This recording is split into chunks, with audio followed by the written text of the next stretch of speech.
an intensity that they can't match. And the other thing is the ultimate disrespect is when somebody takes what's yours. And this is our game, so that makes it so personal. Dominate on 3. 1, 2, 3, dominate. I need 60 minutes. 60 minutes of me. 60 minutes. No business, no mercy. Nothing but blood bubbles. You got me. We're going to ring the bell. We're going to ring that championship bell. Ding, motherfucking dog.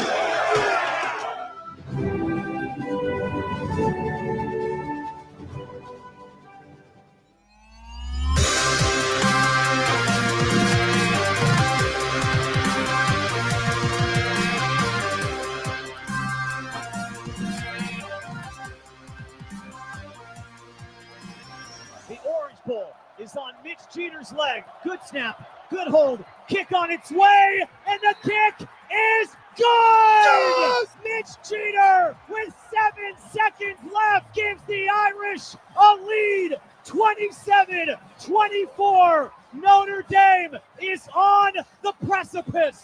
Notre Dame has won the Orange Bowl. 3rd and 16, Mahomes rolling out. Looking, firing, intercepted, picked up by Cooper DeJean, gets a block. DeJean is in, touchdown. The Philadelphia Eagles have won Super Bowl 59. They have beaten the Kansas City Chiefs.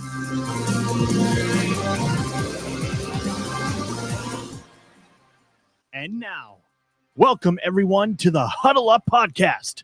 You are looking live. Hello, everyone. Welcome to Huddle Up Podcast. It is Tuesday, September the 16th, 2025. We're glad to be back with you for another week, and we hope you are doing well wherever you are. Make sure you are following along with us on all of our social media at Huddle Up Podcast across the board. We are on YouTube, Facebook, Blue Sky, TikTok, and Twitter at Huddle Up Podcast. You can get us on Instagram at Huddle Up Podcast Inc. You can get us on Twitch at Huddle Up Inc. You can also grab our merchandise over on the TeePublic store. I believe there may be some sales going on. So go over there and grab that new stuff, old stuff. We have some retweaked. We've retweaked some of the designs. So go over, grab some of that to get you prepared for the season, the fall season, the winter Christmas season, which will be right around the corner. So go ahead and grab that. We would certainly appreciate the support. Like, share, subscribe everywhere you can, and be with us all season long. No EJ as of yet. He may be stopping in. So for the time being, it is just the brothers too. Sean, how we doing this week? Oh, we're doing good. We're rolling. Eagles are 2-0. Phillies just won the NL East. Hopefully no hangover today. Let's shut this Dodgers series down anyway. Yeah, things are rolling right now. I'm ready. Fall's about to start. Playoff baseball and in the heart of football season. That's when I'm in heaven. Devin checking in. We got some others checking in as well. Good evening to everybody. Yeah, things are going mostly well. The Cowboys got their first win. It feels like about 1,000 years since the those Notre Dame clips that play in the intro, but there's still plenty of season in front of us. Plenty of season in front. The nice thing is we're only 5 points from being undefeated, Sean. Only 5 points. It's just brutal. It's a brutal start to the year. Lost in a very creative way on Saturday. So hopefully that is not a sign for the rest of the season. Won't get a chance to talk about them most likely throughout the show tonight, but nonetheless, we are back. Baseball playoffs on the horizon. Hockey training camps opening this week. I think basketball training camps opening soon as well. So we are firing at the best time of the year for sports. So Basketball. So we are going to start as we did last week with the best of what we saw in the past 7 days. Best of the week.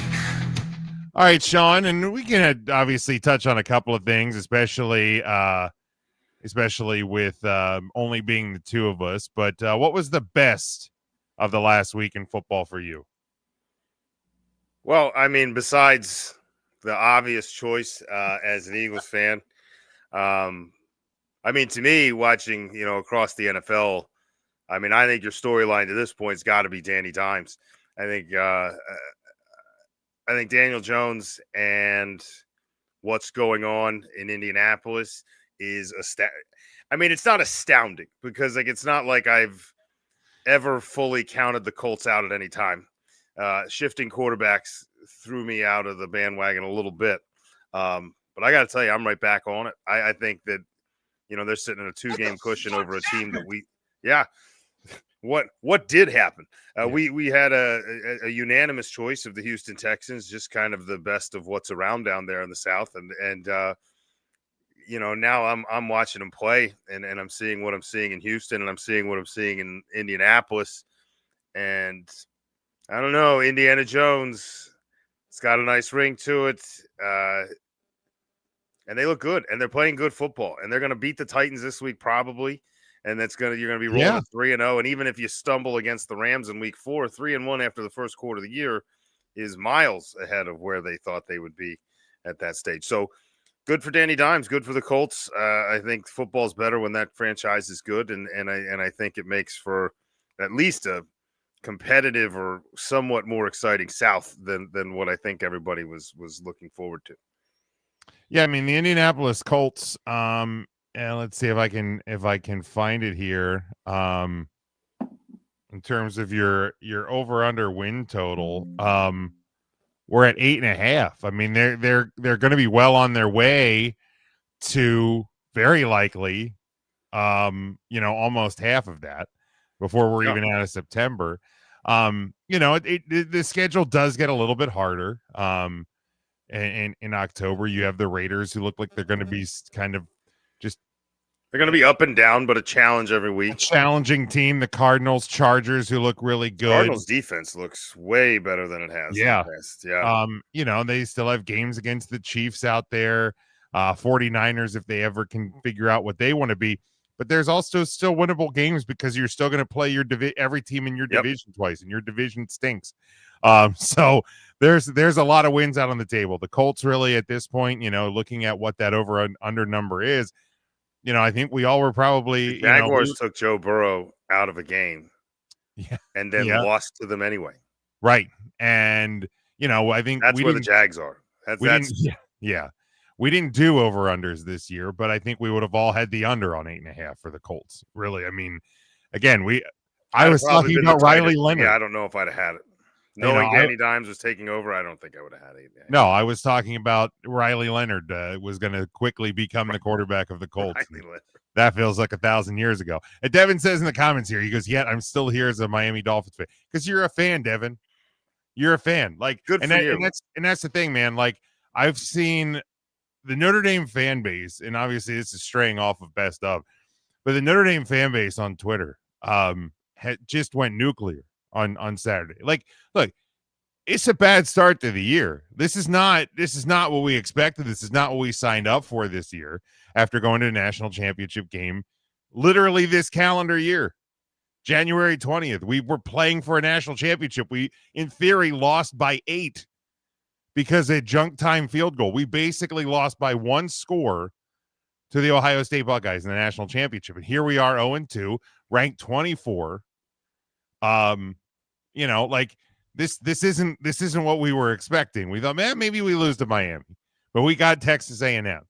Our defense has been bad. Our offense has been good. Had Texas A&M. But man, it's, and I said to, like, somebody was like, dude, even if we one sane Notre Dame fan I saw in the bunch was like, even if we go 0-12, I'm still going to be here. I'm like, because you're a fan. I'm convinced, like, so many of the people I've seen, like, either they became Notre Dame fans in 2013 for some reason, or like they're just they waited just that long. Just they just kind of latched on like last year. And it's like, first off, we've been through worse. We've been through a lot worse. If you've been a Notre Dame fan for any period of time, Like, this isn't a team that's going to go 4-8. Like, they're just not. They've lost to 2 top 10 teams by 4 points. Like, we're gonna be okay. The schedule gets easier. Yeah, that was the 2. And unfortunately, with an easier schedule, you're going to start. Well, yeah, you're beating these teams, blah blah. But now you need to beat those teams, and you need to beat them good. And so let's focus on that. And if you don't make the top 12, you don't make the top 12. No, you're. And I get the AP poll and the college football playoff poll will be different, but you're 24th this week. You have to move up 13 spots. That's the goal in front of you now. Right, because you got to account for a potential auto bid, so you got to get to probably 11 to feel good. Well, because there's going to be a group of 5 team that's gonna push out whoever's 12th. Because I don't think there's going to be a group of 5 that's going to get to the actual top 12. No, I don't. I think somebody's going to be out there. So 11's your target, right? 11's your target. You have Purdue. Look, I don't want to make comparisons to last year when we lost to Northern Illinois, but last year you lose to Northern Illinois. Everything felt terrible. You went to West Lafayette and you kicked Purdue's teeth in. This Saturday in South Bend, that team from West Lafayette, Purdue, comes to town. Let's bring on the Boilermakers. Let's get right by beating the Purdue. Okay, that's where we start. That's how we get things around. Mikey checking in here in the comments. Ernest has not crashed in yet. No, he will eventually crash in, possibly, maybe. Trying to figure out Star Wars over here. Just tossing the word Commanders into the comments. Right. As you do know, this section's called the best of the week. The best. Well, maybe in his defense, best football team that plays just north of Washington, D.C. this weekend. I guess that could have been. Could have been it. Could have been it. I know Green Bay thought they were a fun time. Yeah, certainly. Yeah, they enjoyed the Commanders. They absolutely did. Had a good time. They had a great time. Jaden Daniels not such good of a time. No, he didn't have a great time. Now could be out for a couple of weeks here. Sorry, Star Wars, you still don't understand. A lot of quarterback injuries early on here, so that's not a great thing either. Mine, and I will self-admittedly hit it here. Homer.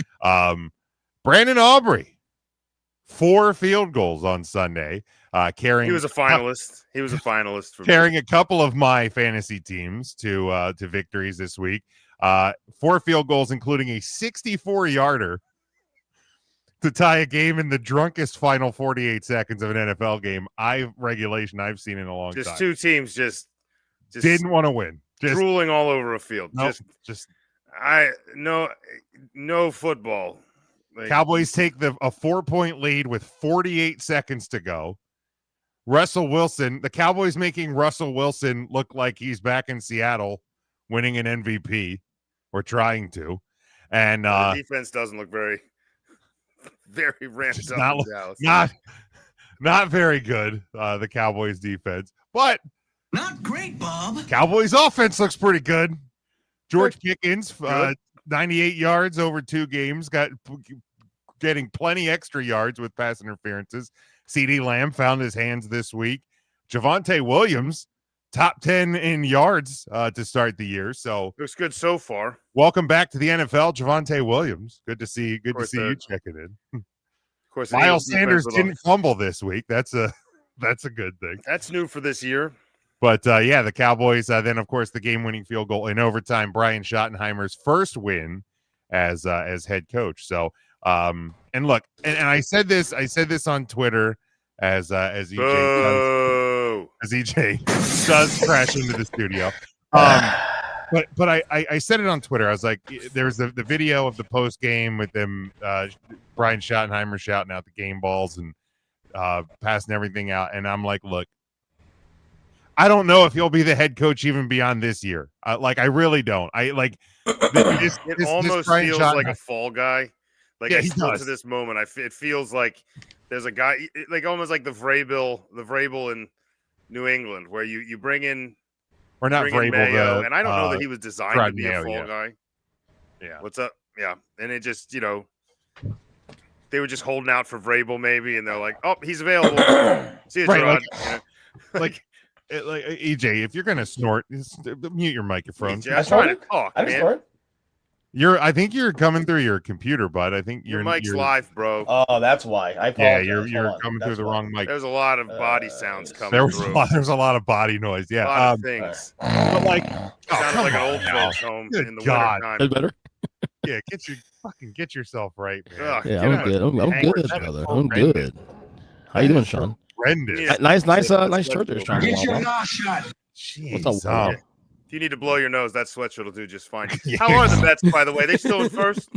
well, they're winning tonight. I don't. San Diego right now. They're clinging to life I don't think Shit, they can that- catch that- the you know, NL East. because So the Giants. No, that's wanna over. catch That's them over. bad. That's over. The Giants are not going to slow down. no. The Giants, they just that walk-off grand slam the other night was a phenomenal finish. Yeah, and the Mets deserve it. But like I was saying, I don't know. I don't know where the Brian Schottenheimer experience goes or how long it goes, but It goes. that team, It's those here. players, listen here, Coach of the Year Brian Dable allegedly. He still There's deserved it. Allegedly. There's one place where that's going, by the way.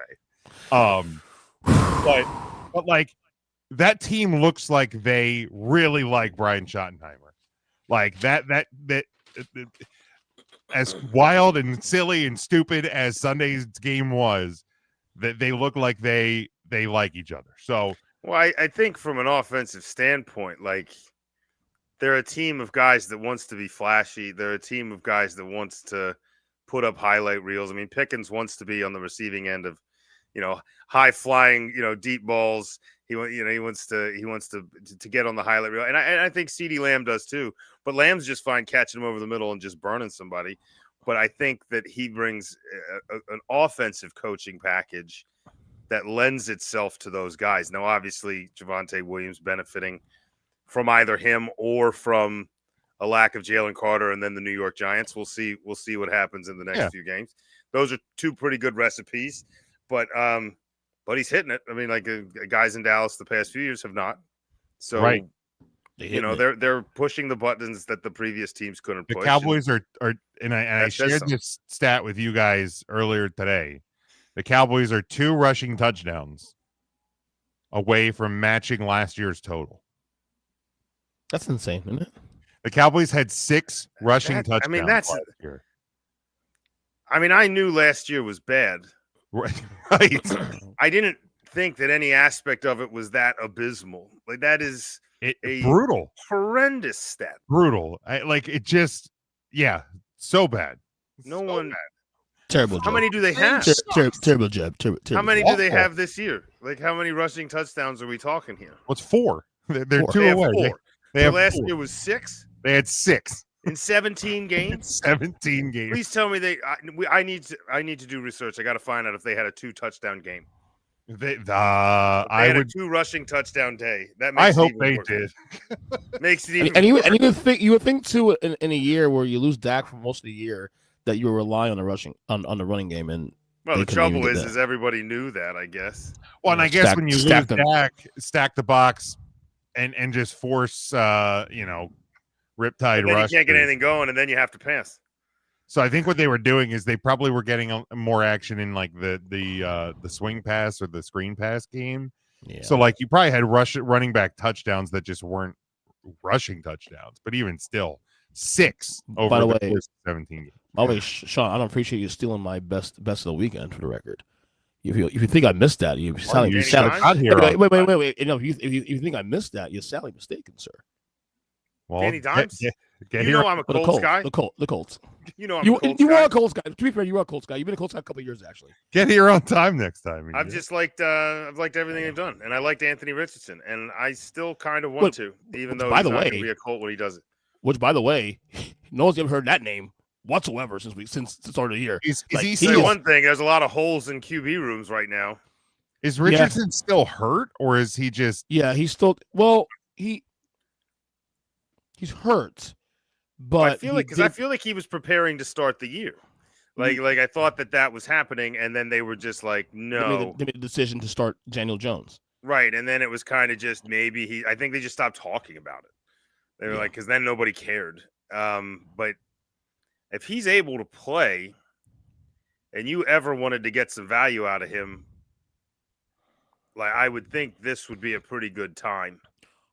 Well, I'll tell you what. Here's a hot take. My buddy Jordan Buscarini was on my podcast a couple weeks ago, and fellow Notre Dame guy himself, and he said that a good fit for him would be going to the Rams. Yeah, I mean, it's not bad. You're going to have to wait a while, play behind Stafford, maybe learn something. But, yeah, I don't know. They got Garoppolo there, and then behind him they got Stetson Bennett looked good. I think they got a pretty good one, too. Bennett looked good. I think they're planning on a Garoppolo 2, and then eventually just have Stetson Bennett jump him. Right. I will say that as long as Garoppolo wants to play. He will get another chance, though. He's too talented enough, raw talent enough to he's not getting another chance. Well, James, you and I were talking after the Burrow injury. How I said, well, get Kurt Warner on the phone, or Kurt Warner, get Kirk Cousins on the phone. Kurt Warner, what the fuck? Same thing. I mean, Kurt Warner might be more mobile than Kirk Cousins at this point. That's true. Yeah, working. You mentioned are there any mobile quarterbacks available? And Richardson, Richardson would be a guy that could run away, and those guys love a guy with a cannon. If he's healthy, that's probably not a bad call for the Bengals to make. Yeah, of course, I don't know if you're the Colts and you're trying to maybe challenge for a wild card. I don't know if I want to give a boost. Just let them have whoever they have. You don't want to run into the Bengals later. Three-way trade, like Cowboys get Richardson, the Cowboys send Mixon to Cincy, and Cincy sends a bucket of balls to Indianapolis. There you go. Yeah. I'll tell you what. It's been a really funny season out the shoot, man. Very funny season out the shoot. Right in 2 weeks. It's bizarre. I mean, it's like I don't know, like people that wanted a shorter preseason and keep guys healthy. All they got was instead of one game of action, these starters have 0. And so you come in with no knowledge, minus the young teams that need to see some reps and get some guys out there or, some QB competitions and things. You'll see some start. But I mean, how many teams actually played their starters for more than like 3 plays? Right. In the none, because there's no time to really see anything. Mike doesn't want Richardson. I'll take Browning over AR-15 also myself. Well, yeah, I mean, as an all-around quarterback, absolutely. We were strictly talking about the fact that everybody's first reaction is call Kirk Cousins, and I'm like, okay, so he can get killed behind that offense, right? So in 3 games when he's dead, like he's less mobile than Joe Burrow, and so like that's you're doing nothing by bringing in Kirk. Well, that's the Jets stink at running a football team. Maybe you could just get him to trade Justin Fields. Well, that's the concern I have with the Bengals too. Also, is not the fact that Browning couldn't hold the fort down for 3 months. I think he could. I think the offensive line is the issue. Well, yeah, that's the thing. Because is Browning going to survive? Like that's the right. Well, the line. If the line was above average, I would say the 2-0 out the shoot. You play 500 football rest until December. Most teams put money into that offensive line. Where did their money go? To a second receiver. Oh, right. Yeah. Good job, Mike Brown. But I mean, I mean, it's been the issue we've talked about for half a decade on this show. EJ, what was your best of the week? Well, I love to say mine, but like your brother here stole mine. Again, out of Tampa. Out of Tampa. No, I actually got another one. And look, granted, it is a 2-week sample, but I think right now through 2 weeks, it is clear the Packers are the second best team in the NFC. I think I think there's a lot of people that would tell you they look like the best team in the NFC. No, you hear that they're clear at least the second best. Well, you hear they're in the Rushmore and probably higher. To Sean's point though, like the people saying, "Oh, the Eagles 2-0, but they look impressive." I disagree with that. I think the Eagles, you play. I mean, let them.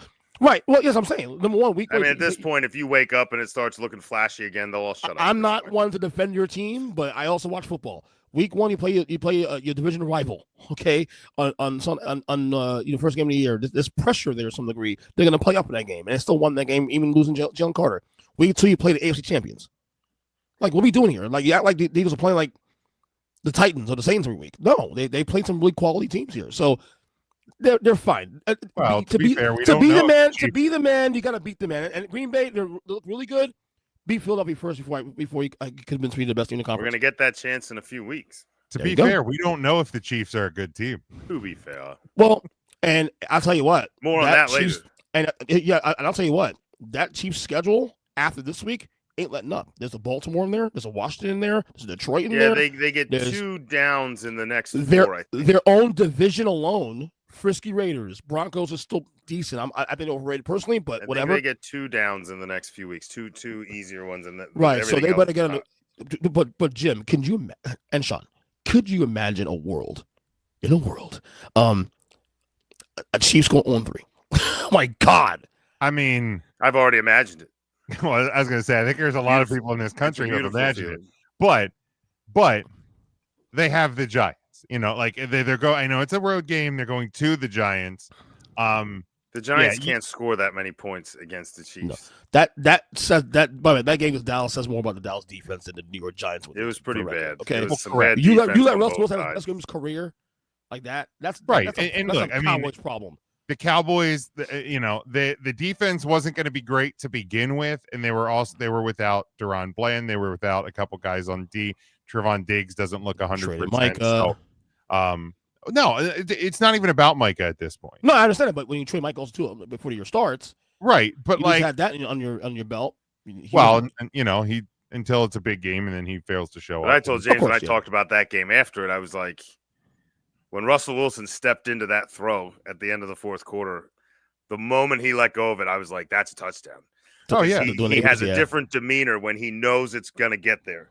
Yeah, he has one. You can tell when he's throwing a prayer and when he's throwing a promise. Yeah. And he was throwing a promise. He has one of, if not the best, deep ball in history. And with Neighbors getting turned to the side as the ball's arriving, which was a no call, by the way, but whatever. Mm-hmm. Point is, it didn't matter because even when he couldn't see that ball, he was just waiting for. He had his hands ready. He's like, it's got to be here.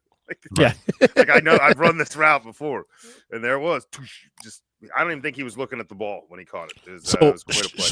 So strange thing, a little insight. So I got a buddy of mine, Mario, and him and I have a bet going. He's a Cowboys fan.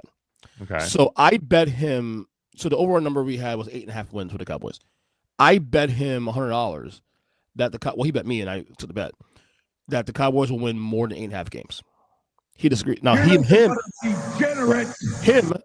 the Cowboys fan, I think you have a disagree with me. So we're actually watching the game, rooting against our teams because of the bet. It's so fucking weird.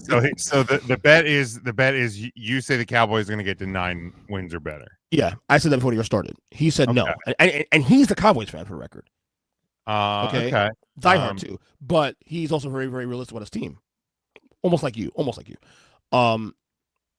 And we're sitting there watching the game, and we're rooting against each other, rooting against our teams, sort of a little bit because of our bet.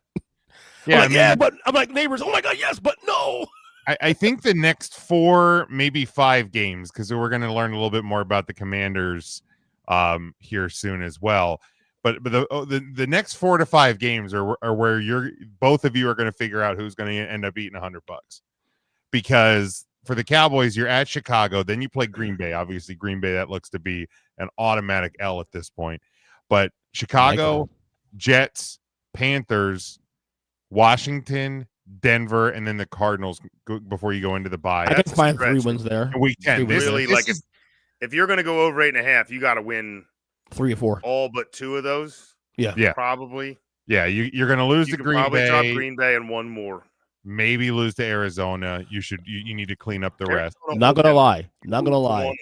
Even though Dallas won on Sunday, the bet don't feel good to me because that defense is like fucking crap. It's bad. It's really bad. Granted, you're gonna get Deron Bland back.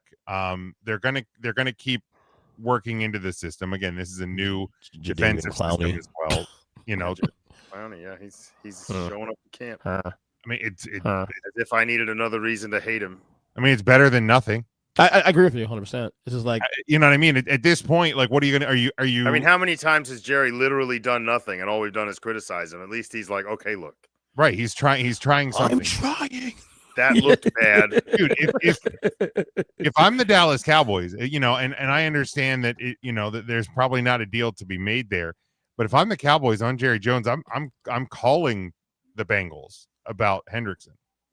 Like, what's it going to take? We have money. We have draft picks now. Like, can we make a deal? Like, try something. Yeah, I'm not sure the Bengals are going to make a move on that until they know what the offense looks like. If they need the defense to stand on its head and they need him to play, then they're going to keep him around. They're just going to force his hand. But I mean, I'm at least making the call. Can't hurt. Doesn't hurt to make it can hurt if you're calling Dallas, because apparently Jerry Jones is just like, that's not how we do deals. Right. And then just like never does deals with you again. Exactly. By the way, I did read the Eagles had the biggest offer on the table. Yeah. Which I guess if in order to land him, you would have had to. You would have had to. And shockingly, Jerry didn't just go for the biggest deal. So because then out of the bye, you have Raiders, Eagles, Chiefs, Lions, Vikings, Chargers, Washington, and the Giants. It gets a lot tougher there. It gets a lot tougher after the bye. So if you're going to get to 9 wins, you need to have like 6 or 7 by the time that stretch starts. And I love money. So how about them Cowboys? Let's go. There you go. There you go. Love hearing EJ say that. How about them Cowboys? All right, let's move on though. We head into week number 4 of the college football season already. As hard as that is to believe, but we are just continuing to plug away in the college football season. 3 games featuring full matchups in the top 25 this week, and we will start big noon on Fox. It is number 17 Texas Tech. They are 3-0. They travel to number 16 Utah, who is 3-0. Utes. They are a 3-point home favorite. The over-under in this one, 58.5. EJ, we'll start with you. I remember the last time I see a Utah game where the over-under is that high. They're typically a defensive team, So I'm going to take Utah in this game, and I'll just go with history and bet the under. Why not? Ooh, there we go. Sean.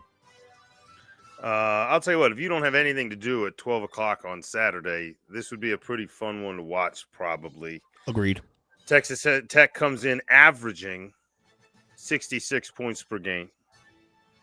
They have the second leading passing offense in college football and are currently 23rd in rushing as well. They just tear up yards and things. Now, given you've pointed out that Utah is probably the best defensive test they're going to see this year. I think people know the Utes. I don't think people know who Texas Tech is right now. They're like, oh, wait, isn't that where Johnny Manziel? No, it's not. Different school altogether. That was the one. This week. This is Pat Mahomes. Anyway, but the Red Raiders are going to come out trying to impress. I think that they fall short, but I think they're going to put on a show. I think both teams are going to be scoring a ton. I don't think 58.5 is high enough. I'm going to take the over, and I'm almost going to put a lock on it. Not ready to push that lock close, but I'm hanging the lock on it because I think this one's going way over. And beating the Utes, though, I think the 3 is too small of a spread for me to not take Utah on this one. But I think it's going to be close. Yeah, I'm with Sean. I regardless of it feeling like a lot of points, I think the over is the play here. It's supposed to feel like a lot. Look, I don't care. I don't care that they're not in the Big 12 anymore. This is still Big 12 football. Death tax. Oh, these 2 teams are definitely Big 12 teams. Yeah, like Utah's still a Big 12 team. So give me a death taxes in the over. But I will have them covering the 3 as well. Next one we go to 3:30 Eastern time on ABC. It's a 3-0 and number 22 Auburn team here in an SEC matchup at number 11 Oklahoma. Still feels weird to call them an SEC team, but they are 3-0 nonetheless. A 6.5 point home favorite. Your over under is 49.5. EJ. I will never get used to calling Oklahoma an SEC team ever in my life. I just can't. It just feels weird. It's like hearing the CBS college football on CBS theme, and it's for Big Ten football. It's just yes. Oh my God, you too. Like I hear that music, and I'm like, all right, we're at Georgia, we're at LSU, we're at Auburn, we're at fucking Indiana. What? The same thing. Seeing an NFC game like the Lions and Packers last week. CBS now. We've been doing CBS now for the last, whatever.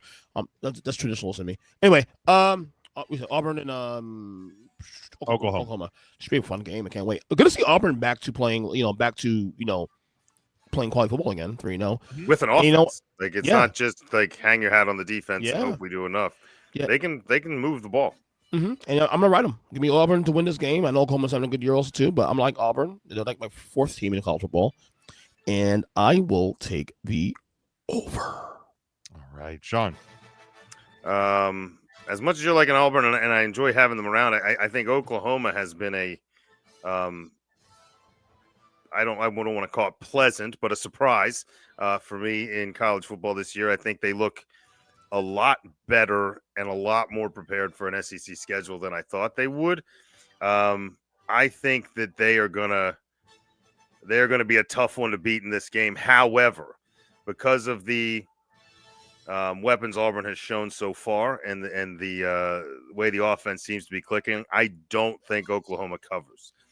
I'm going to take Auburn to cover, Oklahoma to win. So whenever it's that, when I'm splitting and I'm going to cover but the other team to win, I would say I wouldn't touch it if I was anybody out there. I'd just leave this one alone. But definitely. I mean, if you're betting SEC football, you're not going to listen to me anyway because you're already a psycho. So give me that over under 49.5. Gosh, that's too. Oklahoma's for the Big 12. Push the over. Yeah. Into the 50s. Yeah, here's the thing, man. Like Oklahoma a couple weeks ago, I obviously had the Michigan getting the win over them, and Oklahoma looks far better than I expected. I think than a lot of people expected. They're not giving up a lot of points. They've given up. Now, granted, outside of Michigan, they played Illinois State and Temple, so you got to take it for what it's worth. But they've given up 19 points in 3 games. So like because their offense looks really good. Mateer, it looks like he's giving a different dynamic that we haven't seen from Oklahoma in a very long time. But it's the defense that's really surprising. They are swarming. They are fast. They are aggressive. So if I'm betting this game, and I'm not, because again I'm not a sadist. I think under's the play. I think that I'm not convinced that Auburn's all the way back. And Oklahoma, that Oklahoma defense is really good. So I will take the under. I think Auburn does cover as well. I think Oklahoma gets the win, but I'll take Auburn to cover and the under. And then the last one, and man, I usually don't give a crap where these preseason game or pre-shows are, but the Big Noon on Fox show and College Game Day not being at this game is absurd. College Game Day is at Florida at Miami. The Florida Gators, who stink out loud, are probably a bad loss away from firing their coach. They're going to get mud stomped by Florida. It's I'm not say even that probably this week. Miami kill them. Yeah, it's going to be ugly, but you have. I think I saw it's only the 3rd time ever that a ranked Indiana team is hosting a top 10 team. And it's the first time since like the late 80s. And it's or a rival. 90s. I mean, that's a right. Big It's Ten a rival right in the next neighboring state state. over. This College Game Day. Indiana, this should be like a top billing game. Yeah, this was a failure on both pregame shows. But anyway, nonetheless, I don't think that they never happen again. Yeah, I don't think they had on their calling card that this is going to happen in week 4 or week 5 of college football season. That these but two teams are in top 20. only announced it the week before. Like, if you can't see that these two teams are going to be ranked, they got to get Florida and Miami draw a crowd. But man, this other game might never happen again. Right, this is going to be a blast. But anyway, off my soapbox. 7:30 Eastern time on NBC. It is the number 9 Illinois Fighting Illini. They are 3-0. They travel to number 19 Indiana, also 3-0. A 4.5 point home favorite. Your over under is 52.5. EJ. So Illinois is the 2025 version of the 2024 Indiana team, pretty much. If this is going the way it looks here, I gotta tell you, I'm really having fun with this Illinois story. Like, is this a hold up? Well, look, last year on this time we said Indiana will lose some point, and they just kept winning to like week 12. Illinois win 10 games though. Illinois, like it's not like Illinois was like gone. Illinois finished. No, they won like 8 or 9 last year. They were a good team last year, but they won definitely. Yeah, they were 10-3 last year. Again, Sean, I think they were like 15th. They just missed. I mean, Sean, would it end in September and Illinois is now in the top 10. That's insane to me, even in the middle of September. That's still crazy to me. I'm looking and I'm like, I thought I almost texted Jim. This is not a misprint, is it? You know what I mean? But we're here. I know. I'm gonna ride the train here. Give me Illinois to win this game and to cover, and I'll take the over. All right. But for the record, the last time before now that that Illinois was a top 10 team in the AP was 2001 when they finished the season at number 7 after winning the Big Ten title. So, I had hair. So yeah, I was fall of 01. I was a sophomore a junior in high school. I was 21 years old with hair. So yeah, it's been a journey for them. Sean, Illinois at Indiana. EJ spending a lot of time on trains. I'm gonna ride that train. Let's do it. I love trains. Remember, I was in New York a couple weeks ago, so I'm still hangover. Subway. Getting off the fence to hop on a train. Way to go, yes. EJ. Anyway, Indiana kind of been a Cinderella of sorts. Go through last year, took a hard one on the chin in the playoffs, but obviously a lot of promise and an undefeated record right now. I think a lot of folks are going to be high on them to actually take this one and upset Illinois. They're a favorite at home despite the rankings, which is strange. And I like them. Indiana set a team record last year with 11 wins, all-time high. But let's not forget, this is also a team that is the all-time leader in losses in FBS history. And I say you can go ahead and just tack another one right on because I'm going to shift sides here. Illinois is going to take this game. Illinois is hotter. Illinois is more fun. I'm not going to go EJ's route and say they're the new Indiana. I'm going to say they're the first Illinois. And I'm just saying in terms of the story from last year. Do I think they're an Ohio State caliber? Not really yet. Yeah. But do I think they're one of the few teams in the Big Ten that might give them a little sock in the mouth and maybe test them a bit? Sure. So give me Illinois in this one outright, and 52.5.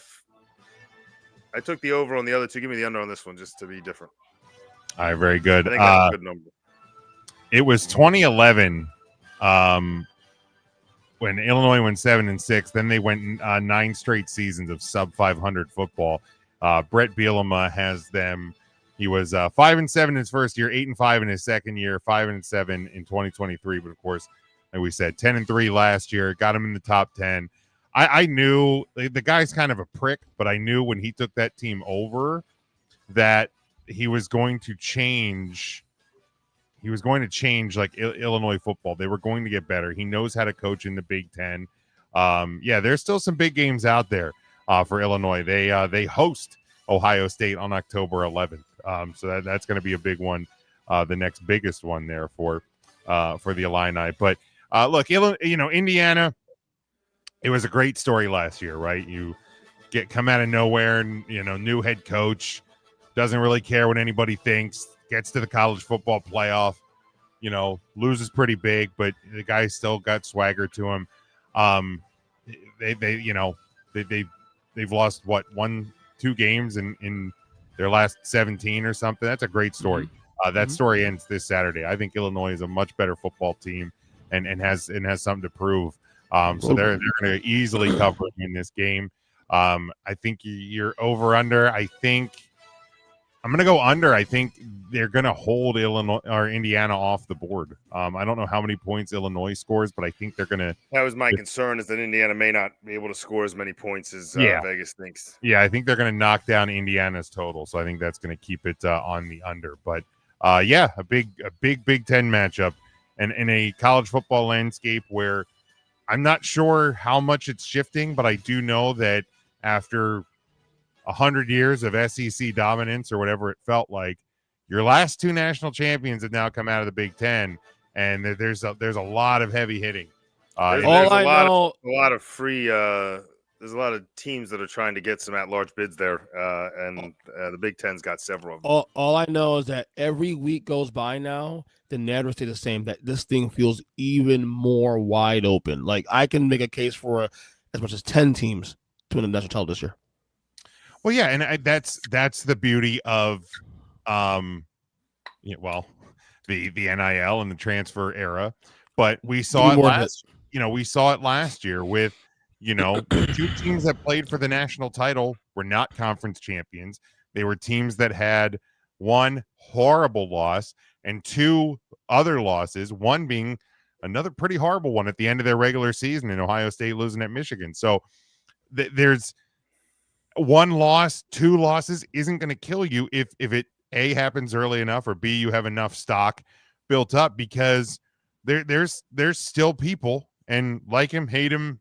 I'm on the fence on it, depending on the week, but Kirk Herbstreit thinks that Notre Dame's in a better spot today than they were after losing to Northern Illinois last year. So, it's still completely wide open, and that's the beauty of where college football is right now. But that's where we leave week number 4. College football.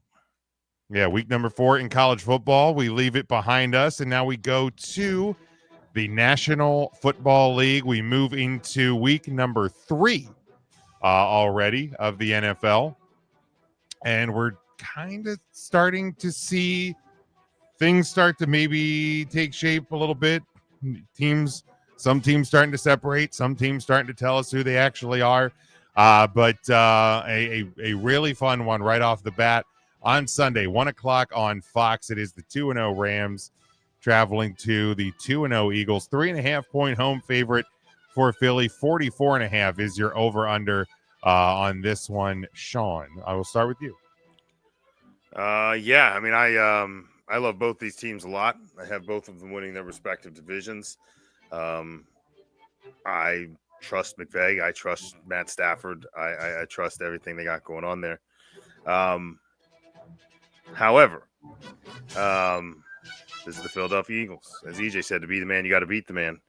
And I think the Eagles are hearing a lot of chirps this week. How maybe it was just the tush push. Maybe instead of good defense, it was because Travis Kelce dropped a football. The what ifs out of this game are just insane. I'm like, the Eagles also batted like 5 balls in the air. What if 2 of them were intercepted? Like, don't stop with the what ifs. My aunt had balls. Okay, like, imagine being like it's a good spot to be in as an Eagles fan. Like, I know it's not flashy, and I know you have concerns about A.J. Brown, and you have concerns about are we going to start throwing the ball at some point? But until you have to, and you have the luxury of just finding yourself a score ahead and being able to sit there and stop the other team until you need to score, and then just go score. That's a pretty good situation to be in. And until somebody knocks us off our peg, I'm going to go ahead. I'm going to take the Eagles in this one. 3.5. It could be 5.5. I'm still taking over. I'm going to take the Eagles here. I am going to take the over. I think it's pushing low at 44.5. I think the Eagles' lack of offense. I think people still aren't really sure what to make. Which Matt Stafford are we going to see? I think you're going to see a real good one. He started warming up. He was going to be one of my, depending how many we did, he was on my docket for potential best of the week was Matt Stafford waking up and watching the Rams do what they do. But they're going to have to get Kyron Williams involved if they're going to push this and try to steal one from Philly. So, Eagles in the over. All right, EJ. This is a rematch of the only team that gave any sort of resistance to the Philadelphia Eagles during the Super Bowl run last year. Like, people forget, literally 20 yards away from winning that game in the divisional round. Look, I know there's a lot of concern with the Eagles, and they look so like not the same team first 2 weeks in. Stop.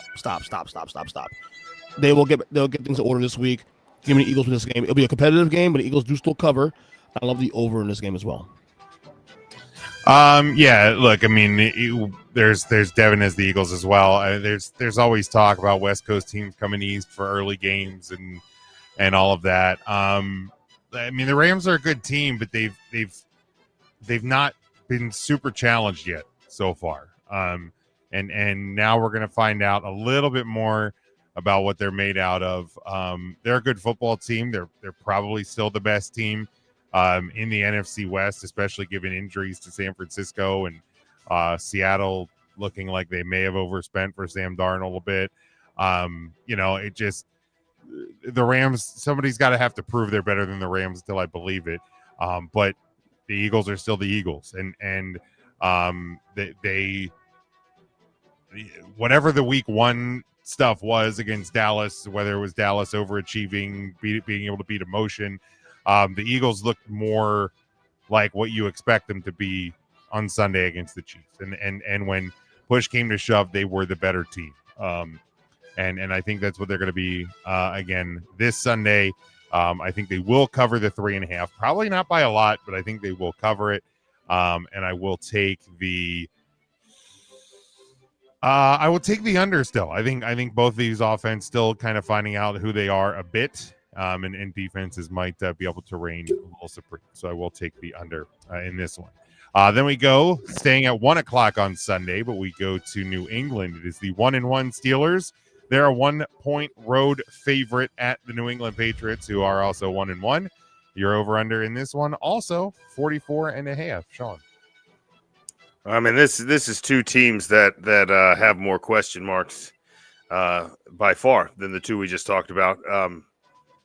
Is Drake May the guy? He seems to look like it sometimes, not the others. Do we believe in Mike Tomlin? Everyone knows I don't. So in a close game here, I don't know. Like the Steelers are like, oh, Steelers won a big game, against the Jets, but then they struggle the following. I don't know how good the defense actually is. I know how good Watt is. I know that there's some good players there. I don't know that they're playing super cohesively. And, people gave Fields a lot of credit in the first game. And I was like, what if it's just the opposite? And then he's the same Justin Fields and the Steelers just couldn't stop him. And at 1-1, I don't like the Steelers here as a favorite. Give me the Patriots at home to win outright. I think the Patriots are going to move to 2-1. I like where the Patriots are. I think that they have Butte coming up as right now the wide receiver one, but let's not forget Stephon Diggs is sitting there, and they have big Hunter Henry at tight end and a kind of a two-headed monster that's dangerous. I wonder when they're going to get Travion Henderson a little more involved. Maybe this is the one where you need a big play around a good defense. Maybe this is where they get the kid involved. So, yeah, I'm going to take them 44.5, same number. Not as much faith in the two offenses here. I'm going to take the under on this game. All right, EJ. Oh no, Sean, I can't go to the Pats yet. Even the win in Miami last week, I still don't like all the hype come to the year about the Pats. They could be a sneaky, weird playoff wildcard team. And I didn't see it coming to the year. Then week one happened. I didn't see it then either. Steelers weird loss to Seattle. The kickoff return that the guy never fielded and be a touchdown. Such a weird game. I don't know. Lots of anomalies in this matchup. Honestly, I'm gonna go to try and true here. I'm gonna go with the Steelers to win this game outright. I'm gonna also take the. That's the best the under. Honestly, if anything. Yeah, I think the bet is definitely the under. If you're gonna approach this one. But Sean talked about people. There's people out there who don't believe in Mike Tomlin, and I probably lean closer to that side as well. I think this is a bad team that will mask itself some weeks, but it's not going to be this week. I think New England wins this game. They improved to 2-1, and there's the noise around Pittsburgh will get. Well, if they lose this game, the noise will get loud. Yes. We do have a comment here. Gators winning the Natty. Not sure what sport.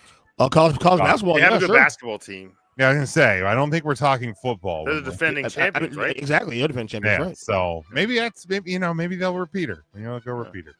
All right, next one. Yeah. We go 4:25 on Fox. It is the 2-0 Cardinals. They travel to Mac Jones in the 2-0 San Francisco 49ers. They are a 1.5-point home favorite. Over under 43.5. Sean. Okay, first of all, I love Mac Jones currently playing in San Francisco. One, I feel Mac Jones has never gotten a truly fair shake to prove himself. I thought he started to in Jacksonville, and then they were just like, nope, Trevor Lawrence is still our guy, and everybody's going, why? But it'll be funny when he puts up the same numbers Brock Purdy does, and you're like, crap, we paid that guy a lot of money to do what this other guy does. Anybody want Brock? Everybody want Brock Purdy? He's available. But that'll be fun to watch. I do think you're going to see a little more disarray in this one from the Niners. I think they're going to try to push the run game, obviously. keep the pressure off. You're going to have a lot of screens and stuff. But I think the Cardinals are sneaky fast up front on defense. I feel like that defensive front is very good. This should be a low-scoring game, so the over-under, I'm going to take the under, though there is the risk of some big plays here that could push that. I probably want to touch that over-under at 43.5 in this, but I'll take the under on it. Give me the Cardinals because they're getting 1.5. All right, EJ. Which is why I took the over in this one, because I think there'll be a lot of big plays there we're not going to account for in this game. Like, I would be more excited about this matchup if the Niners were healthier. But no, so Purdy be out this game, I'm sure. Kittle's out still multiple weeks. No Purdy, no Kittle, yeah. No, yeah. Still no wide receivers. Yeah, still wide receivers. And look, it's still 2-0. 2-0. You take them until you can. Arizona, weird 2 weeks. They're 2-0. Congratulations to them. But 2 games, one's against the Saints, one's against the Panthers, rather. Up big, almost blow it late. Both games mirrored each other in a sense. This one's even worse. Having said that, God, Arizona's good, man. They're a tough team. They haven't played a full four-quarter game yet. And I think they will this week because they're playing a much better opponent. I think they'll be a lot more focused. So give me the Cardinals to win outright. And like I said earlier, I'll take the over. Yeah, when you're talking about a Mac Jones, Jake Tongas offense. Jake Tongas? Tongas, Tonges, Tongs. There's a Tom for a second. The fact that nobody knows who his name is probably doesn't bode well for San Francisco. No. Yeah, look, I mean, the Cardinals haven't played a complete game yet. Luckily this week they're not playing a team. They're playing a team who has a less explosive offense in the Carolina Panthers. So I will take the Cardinals to win pretty easily in this one. No offense to Mac Jones, Sean. I just don't believe. I just want to see. I just have Brock Purdy issues. That's all. No, it's okay. I think the 49ers have Brock Purdy issues. But I will take the under in this one. Yeah, I think this is going to be a offensive struggle in Santa Clara on Sunday. And then last one. See, now this one from the commenter may be closer to accurate. Bucks winning the Super Bowl. It's more realistic. I'm not bought in on it What year is it? Oh, 2002? I mean, they still have Tom Brady. They have a better shot than the Gators winning a Natty. That's true. Oh. That is a much better. That is definitely accurate. Then we go Monday night, 8:20 Eastern time on ABC and ESPN. My Super Bowl preview. The Lions 1-1 at the 1-1 Ravens, who are a 6-point home favorite. 51.5 is your over/under on this one, Sean. Yeah, this one should be fun. This was of my four things I had picked out for best of the week. I think the resurgence of the Detroit Lions and Man Campbell was also in my top 4. And man, did they show up. Now, given it was against Chicago, but we won't. That's semantics, really. But if you need something to get your wheels going, that's a good way to do it. And you're not going to get much bigger non-conference opponent or matchup when those wheels are spinning than this one. It's going to get top billing. It should get top billing. Lamar Jackson, Jared Goff, both were in my top 5 quarterbacks in the NFL when we ranked those in the offseason. So this is a top 5 matchup from the QB position, according to me. And I do like the Ravens a lot. Of course, Henry didn't get going very much last week, and I think the Lions are going to do their best to stop that. I'd expect them to have a better game this week. However, they're getting 6 points at home, and I feel like that's a lot. I'm going to take the Lions to cover and probably just win this game, but it buys me a cushion to say they at least cover. So I'm going to do that, and I am going to take the over at 51.5. I think there's going to be a crap ton of points scored in this one. All right, very good. EJ. Yeah, this game is all to play. Like the open at 6.5. Now with we'll listen at 6 here. Currently, it's 4.5 right now on the boards. So it's going all over the place right now. A lot of Detroit money coming in right now during the week. This should be a fun game. This is probably the game of the week. Detroit, bouncing back after an embarrassing week 1 against a divisional opponent, which is always impressive. Baltimore, same thing too. After getting the shocking loss to Buffalo, this game is I guess it should be tough. I guess really, but I don't know. I just think Baltimore, they got the wake-up call. They got the big call week 1. I think they're going to stay on the gas. So I like the Ravens to cover 4.5, 6, 7. I don't care. I see the Ravens win this game in a fairly convincing fashion here, and I will. The best bet here is the over. Bet the over in this one. I would think that the best bet is the over. I'm taking the over as well. But man, easy cover of 6. That's bold. Well, yeah, I can see being competitive, but it's just Baltimore's control the game pretty much. Not necessarily a bowl out, but yes, that video, yes. Look at it. Look at this man. You're giving 6 points to a large man who has a little dog like that, and if you're not on the YouTube, no chance. You got to go check it out. Dan Campbell doing his Starbucks drive with his little doggy in his lap. Don't disrespect this man. Can that dog stop Lamar Jackson though? And Derrick Henry can. On Monday Night Football in Baltimore. He's gonna. Look, it's my Super Bowl preview. You go back to the NFL preview show. I picked the Lions to win. Homer. Let's start it now. This is the preview. This is your preview of February, folks. The Lions on a Monday night, at the very least, cover. But I'm picking them to win the game. I will take the over as well in this one. So that is that. And I think it's not a good start to the NFL slate this week with the Dolphins and the Bills on Thursday night. I mean, I can see a scenario where the Dolphins, they're not going to win the game. No. This is offense. You don't want to sit on. EJ, hold on, stop. I'll let you finish what you were going to say. Go ahead. But I tried to do this a couple times last year, and you drove right through the stop sign. You tried to tell me? I'm trying to tell you. Can you cue my kid? Cue my kid, my son. Well, that'll be next week when if what I believe will happen on Thursday happens. But I'm telling you, do not say that the Dolphins are going to have any sort of a chance to even be mildly what I was getting at, Jim, was that so it's a 12-point favorite. Take Miami in the points and win that game. Start there. Do not. I think Miami will desperation keep the game closer than 12 points.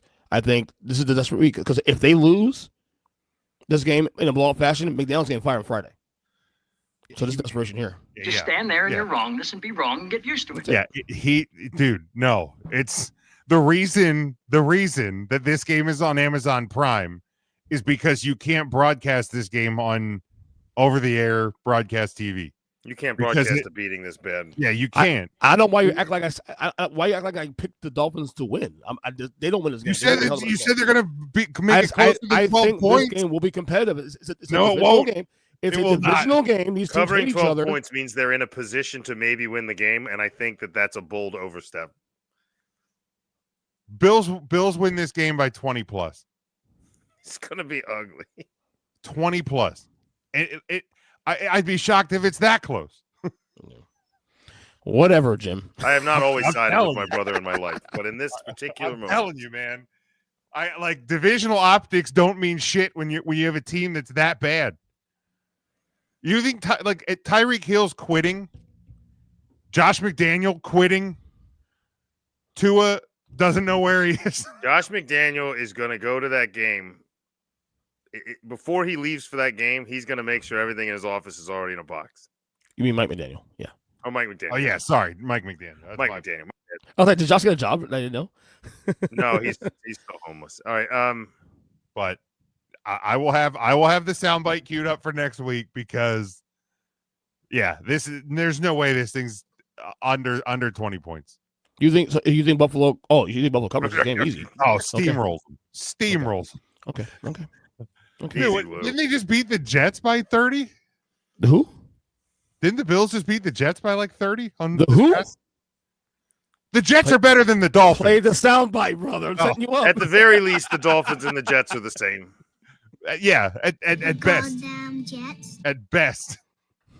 But I think that the two of the Jets wins this year will be against the Dolphins. Oh, God, really? Ooh. Oh, yeah. Dude, the Dolphins are we'll see. Painfully bad. They need to trade Tyreek Hill to the Chiefs. Yeah, they traded him last week. Did that honestly. They need to do that Well, yeah, ASAP. because they needed him to play until Rashee Rice comes back for when Tyreek Hill gets suspended. They'll just keep trading. They'll just keep trading suspensions. Domestic assault, and then trading cards. Yeah, they're just trading off. They can make shirts with both their pictures on it called assault and battery. That's their wide receiving core. Ouchie. And on that, we move to this week's power rankings. And again, we won't play the song until if and when a time student of the game Kyle Nash shows up, because none of us can dance like him. But I do have Mike's rankings. But we'll go over ours. We'll discuss them. We will start with EJ. EJ, who is your bottom 5 for this?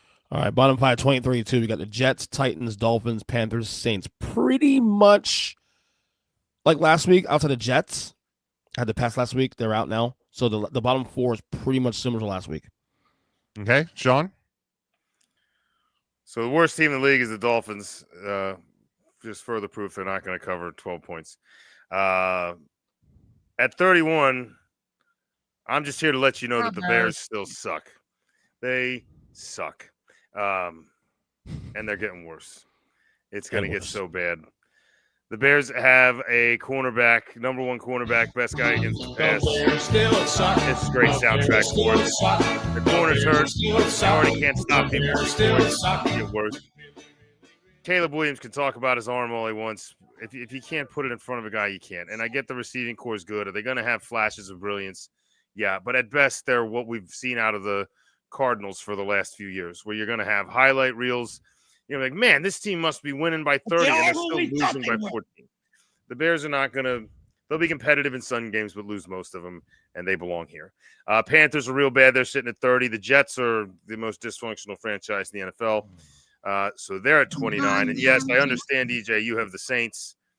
And to be honest, they should probably be the next team out of my mouth. But while the Chiefs are 0-2, they will – as long as the Chiefs don't have a win, they will be in my bottom 5. And to be honest, I mean, for someone who likes optics so much, it has not looked great. I mean, I know they had a few – they can't run the ball. I mean, the defensive front still looks good. Chris Jones looks good. The secondary's shown some instability. They've let some guys behind him, made some Mahomes is making mistakes. They're not healthy at wide receiver. There's not a lot to like. Short of a defensive front and maybe a tight end and a few glimpses of Taylor Swift every now and again, there's not a ton to write home about in Kansas City. So while I did this kind of as a joke and a shot at the Kansas City Chiefs, I don't think the Chiefs this low is that far-fetched. Not as much as when I put the Lions here last week. Yeah, no, I mean, certainly not there yet. And if you're making it the list based on what is expected, then certainly. If you want like which teams are the biggest disappointments, I mean, to this Chiefs point, there can't be anyone worse. The Commanders would be in your bottom 5. Commanders are pretty low then, yeah. I get it. I certainly don't have them there, at least not yet. But this early in the season, it's so hard to like. There's a lot of teams I could have thrown in this bottom 5, I think. Sure. And I would have felt fine doing so. So I figured while I was juggling them, and it's this early, and no one's going to remember this anyway at the end of the season, I may as well have some fun at Patty Mahomes' expense. There you go. Mike has Dolphins at 32, Bears 31, Giants 30, Saints 29, Panthers at 28. For me, my 5 teams are the same in the bottom 5. Dolphins remain at 32. Panthers drop to 31. Titans drop to 30. Saints drop to 29. Giants move up to 28. They're still one of the worst teams in football, but on the backs of the Cowboys' porous defense, the Giants do move up to 28 because they at least showed life on one side of the ball. EJ, who is your top 10 this week? All right. My top 10, albeit, well, it's not controversial, I guess. 10, the Colts, 9, the Commanders, 8, the Lions, 7, the Rams, 6, the Bucks, 5, the Chargers, 4, the Packers, 3, Ravens, 2, Bills, 1, Eagles. My list is pretty much in line with last week's. I mean, obviously, Colts are new here. A couple of little tinkering on the edges with the Commanders, and because they lost on Thursday. Niners out, right, Colts. Bucks went up a little bit, but like my top 5 is pretty much the same as last week, I think. They stink. The same order. Same order and all. I tinker with the idea of putting the Packers ahead of the Ravens, but I think if those two teams play today, Baltimore still wins that game. That's why. Right. Yeah. Sean, your top 10. All right. A little bit of recipe from last week, which was kind of let's go with what I'm seeing. But there's a little more at play here because, I'm starting to see some things take shape. And going into the next few weeks, there's some teams here that I think belong here, and we threw them back in. So we started 10. I got the 49ers. They probably don't belong here, but I didn't know where else to start. So they made it just in until they lose another one. You do what I did last week, actually. See, there you go. They're going to lose the next one, and they're going to go out. But if they win, then I look smart, and I keep them here. But then I got the Ravens here and the Lions. Both those teams are probably going to work their way up here over the next few weeks, I would imagine. But for now, we'll put them at 8-9, see who wins the game, and bump them up while the other one falls back off. Buccaneers, I want to like them. It did not look great yesterday, but I'll go ahead and keep them here at 7. I got the Rams at 6 just because I think they're going to be in this 5 range pretty much all year. Colts at 5. I'm a little higher than them than everyone else, but, I think they're an all-around I think they're just like an all-around package right now. I think you're seeing fun. Good defense, They're good having offense, fun. good tight end. Jonathan Taylor's running like it was 5 years ago. I think there's plenty to like about the Colts right now, and they're just as good as anybody. So give me them at 5. Chargers at 4. Bills at 3. My Eagles at 2. And as much as I wanted to push them past the Packers after a win with the Chiefs, we'll just call it optics because I hate the word, and we'll keep the Packers there for now until the Eagles wake up. Yeah. It stinks. For Mike, he had the Bengals at 10, Cardinals at 9, Homer, Bucks at 8. Now he did Homer. say to that one because he did give me reasons for any of them. So if we have any questions about any of his rankings, he did give me reasons. He said Bengals 10 would be higher, but the Burrow injury probably makes this a 1-week stay. That's fair. They are 2-0 still, even without Burrow currently. Bengals 10, Cardinals 9, Bucks 8, Colts 7, Lions 6, Packers 5, Chargers 4, Ravens 3, Bills 2, Eagles at 1. For me, I have the Steelers. They fall 3 spots to 10. Lions find their way in at 9. Colts up 2 spots to 8. Bucks get into the ranking as well. It wasn't pretty, but with teams moving out, there's other teams have to move in. Ravens, a big launch up into my rankings. They were out just outside last week. Rams up from number 9 to the 5th spot. And then I have the same top 4 as I had last week. Chargers 4, Bills 3, Packers 2, and Eagles at 1. EJ, I was glad to see you get the 49ers out of your list. Yeah. I took a objection to that last week. Sean, I take objection to the fact you put them in this week. Don't forget too. Also, they announced the injuries to Purdy. A lot of that middle of the road teams that just got real cold on. After we broadcasted the show last week, they announced Purdy be out the day after or 2 days after. Kittle, same thing too. Yeah, so, they for me they were wrong in there, even if Purdy was on the field. I understand that, but you're wrong. You're wrong too. It was okay. No, you just got right this week, so I'm proud of you. Calm down. It shows personal growth on your part. Personal growth. we were all a week ahead of you for the Colts. I need hair growth. Well, so you and me both. But that's a whole separate. I don't. It is tough. These rankings this early it is tough because it's like college football rankings. Yeah, college football rankings. But yeah, it's just we're with nobody playing in the preseason and all that. It's hard to get a gauge of where teams are, and I think we're going to see volatile Septembers, and we're going to see teams look bad in week 1 and get right the second week, or teams that maybe overachieve week 1 and crash to reality in week 2, stuff like that. And then you're not even counting in injuries and any of those other things. We for the most part we kind of have the same teams when you're looking at. Our 9s and 10s, like some people probably wouldn't have the Steelers in the top 10 for me. I was going to say that would be my issue. If you have an issue with the 49ers, for me, it's the Steelers. Yeah. I had them at 7, not a great loss, but, I maybe because they're a little healthier than like the 49ers, like even though the Niners are 2-0, like they don't. I almost like threw him right out without, and I kind of just gave him one last hurrah here. I'm like, that's fair. Yeah, almost like Mike Bengals. Right. So I was like, I just feel like they still played a little better than some of the other teams I was thinking about, and I was like, yeah, we'll keep them here and see if they move up or down. Is pretty much why they're sitting at 10. Yeah, I think your Niners, my Steelers, Mike's Bengals, and quite frankly, EJ's Commanders. Those are kind of the teams that are like, do they actually belong? Right, here? they're on the seesaw's straight across. So there's a case. Okay, so looking back in hindsight, there's a case the Commanders should not be here. The Commanders, they won against the Giants week 1, but that was a 1-score game until like 5 minutes ago in the game. Right. All right, against a really bad Giants team, and then week 2 they did not play well at all against Green Bay. So there's a case for the Commanders should not be on this list at all as well. Whoa. Speaking of look who's here. Studio. What's going on here, man? My God. We do have student of the game, Kyle. Student of the game arrives to make fun of our lists.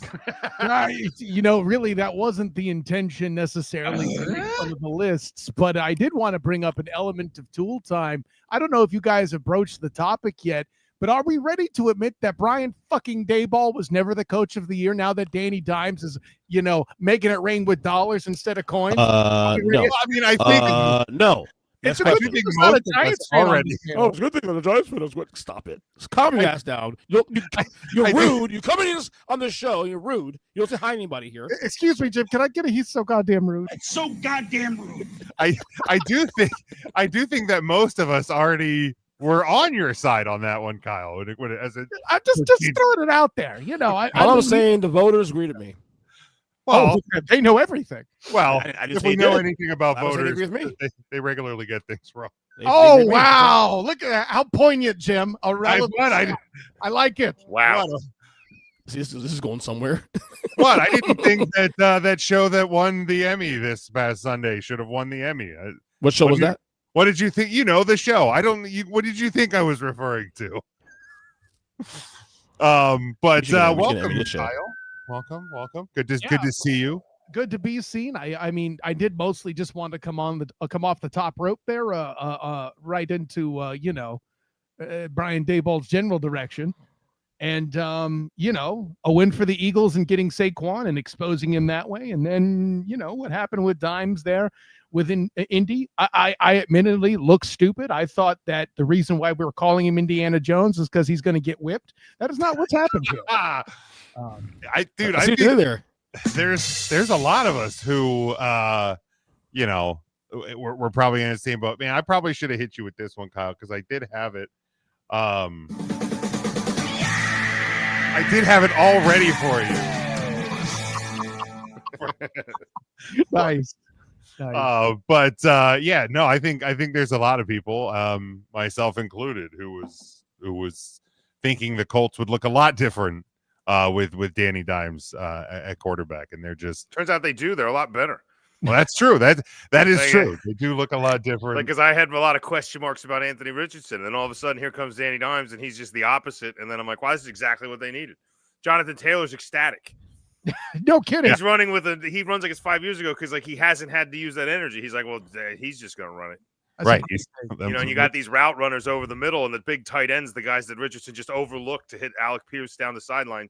And all of a sudden, Michael Pittman's like, yes, possession receiving. This is the best thing in the world. I love life. And now I think the Colts, much like we mentioned Dallas and their new coach and how maybe the big plays are exciting for them. I think just playing good football is exciting for some of these guys that the Colts brought in to originally play good football. And real quick, I know you just got rid of the power rankings. Sean, I appreciate you leveraging your position as one of two Eagles fans on the show. You and EJ, of course, are the ones I mentioned. Correct.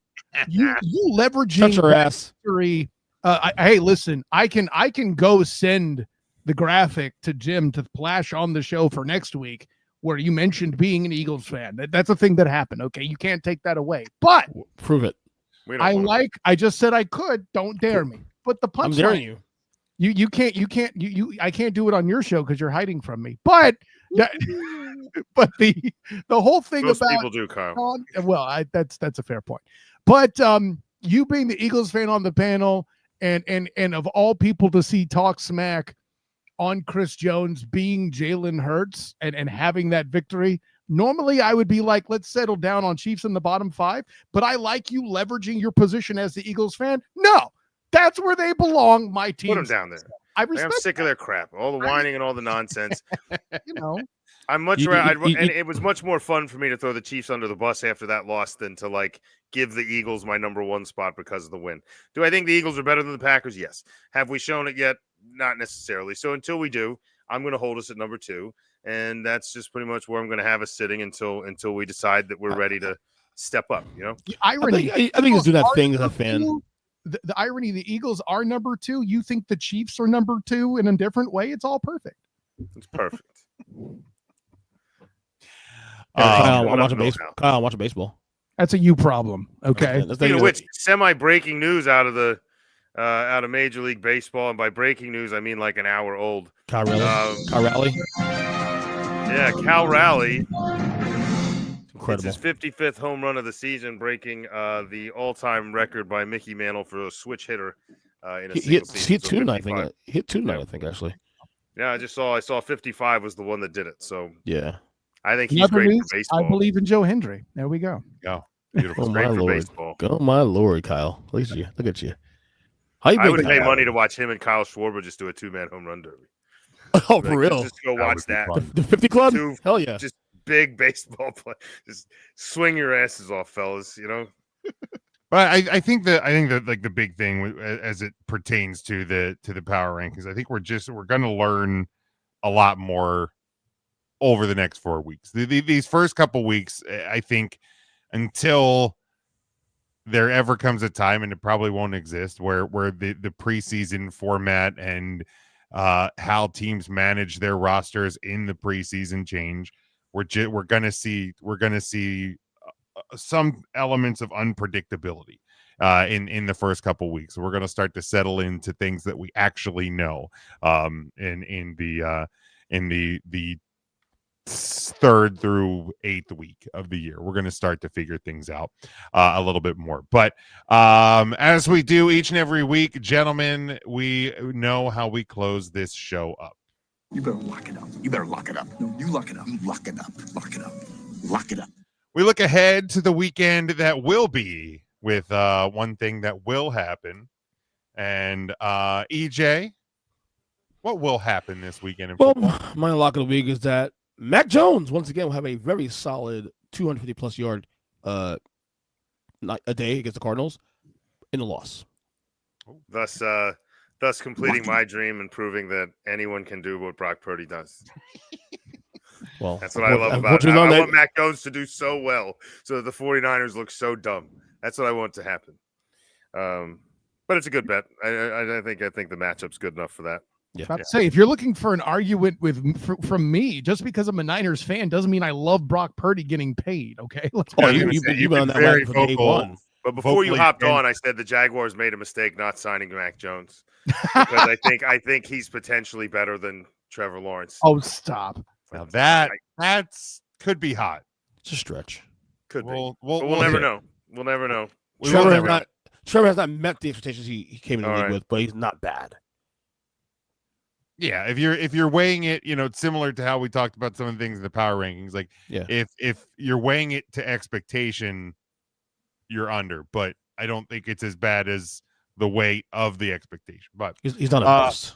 Sean, what will happen this weekend? What will happen is we will roll in to Thursday with the 32 head coaches that we are used to seeing. But when we wake up on Friday and as we prepare for our football Sunday, only 31 of them will remain because Mike McDaniel will be without a job. Yeah, I agree with that. I think they get murdered on Thursday night and he just picks up the box he's already packed at his office and walks it out to his car.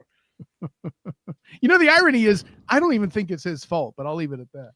Well, this is in Buffalo. I would just take all the stuff out of my office before I took off. Yeah, I would just clear it out now. Have it. Just put it in my car. Just leave it. They'll be in at that point. They'll be in tank mode. Yeah, no, I don't know that it's all. I don't his think he's fault. allowed to drive a tank. He drives a car like the rest of us. I don't think he's got that.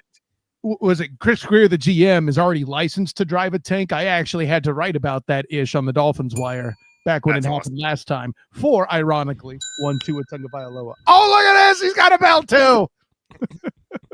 I don't think it's all his fault. I do think that man has checked out. I think he's well aware of his fate and is just. I wouldn't be surprised if he made some calls in the game that were like, "Go ahead and fire me."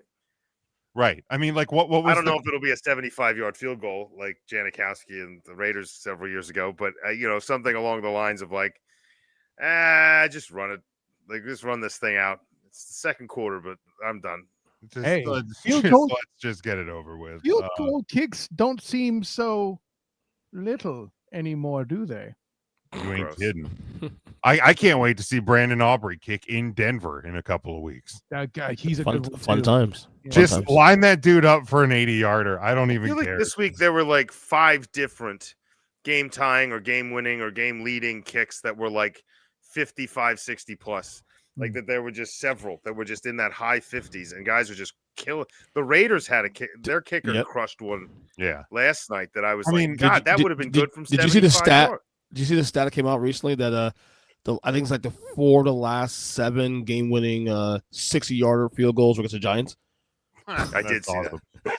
Like so crazy. When you have Mike McDaniel making, I almost made a stand that the Giants also would not have a coach. We'd be down 2 coaches somewhere, but it's he'll too early to make make it in a year. He makes it in a year. When you have McDaniel making quotes like this, to win games, you have to win the game, not lose the game. Yeah. I was going to ask you to the presser, man. If you want to win games, you're going to have to win the game. I like the guy, man, but you're moving the ball down the field. You're first. Yeah, it's.